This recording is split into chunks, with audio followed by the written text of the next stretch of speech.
সারা দেশে যখন নির্বাচনের উৎসব চলছে তখন আওয়ামী লীগের শক্ত ঘাঁটি হিসেবে পরিচিত গোপালগঞ্জে নির্বাচনের আমেজ নেই বললেই চলে। সকাল থেকে গোপালগঞ্জের টুঙ্গিপাড়ার বিভিন্ন ভোট কেন্দ্র ঘুরে দেখা গেছে ভোটার উপস্থিতি নেই। অনেক কেন্দ্রে ধানের শীষ ছাড়া অন্য প্রার্থীর এজেন্টও নেই। অলস সময় কাটাচ্ছেন নির্বাচন সংশ্লিষ্ট কর্মকর্তারা।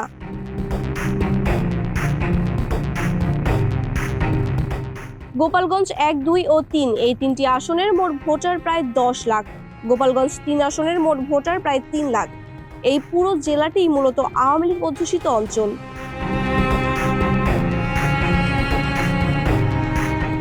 গোপালগঞ্জ 3 আসন থেকেই শেখ হাসিনা নির্বাচন করতেন এবং আওয়ামী লীগ যতবারই নির্বাচনে অংশ নিয়েছেন ততবারই তারা এই আসনে বিপুল ভোটে বিজয়ী হয়েছেন।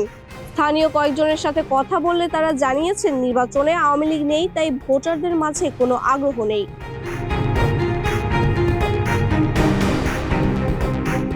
তাছাড়া আওয়ামী লীগ ভোট বর্জনের ডাক দেয় এর প্রভাব গোপালগঞ্জেই সবচেয়ে বেশি পড়েছে বলে ধারণা করা হচ্ছে।